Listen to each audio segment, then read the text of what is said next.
Okay, I took my daily phone call. That was Thane. He said hi. So, like I said, I'm not washing the potatoes first because then they're wet and they're slippery when I deal with them.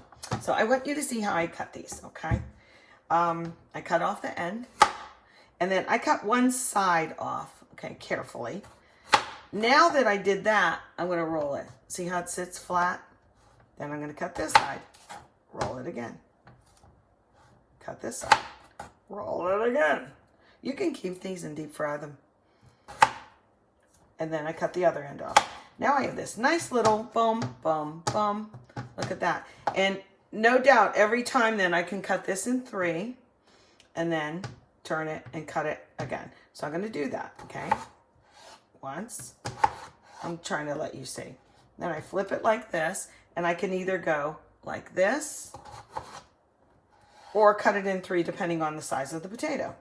And then I'll turn it like this so you can see it. And then it's nice and neat. See my knuckles there? Look.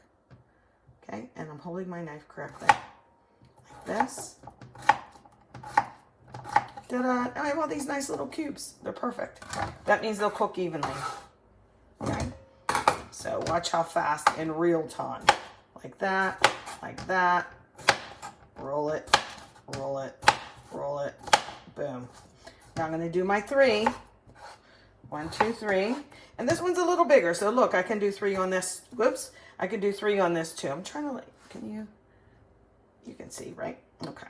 Like this. 1, 2, 3. Oh, heck. It's not cooperate. And then stack my little potato up. Make my little cubies. Because these are going to get roasted in the oven. Because I'm going to make a little pan sauce with, where's my other potatoes? Oh, they're way over there. I'm going to make a pan sauce with all those little ingredients that I just said. And that's going to go over the little pork.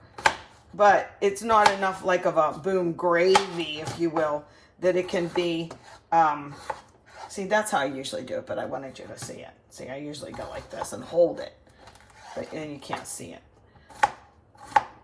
But it's not enough of a gravy to make it a potato or a side dish like a pasta or something like that to go over the whole thing. Now this potato looks a little goofy, so I'll stop here. You get the idea. I'm gonna rinse them and dry them off a little bit, then put them on that same well-loved seasoned roasting sheet that I use. And just, again, there's enough olive oil in there from me doing the red peppers and stuff. Okay, gotta go.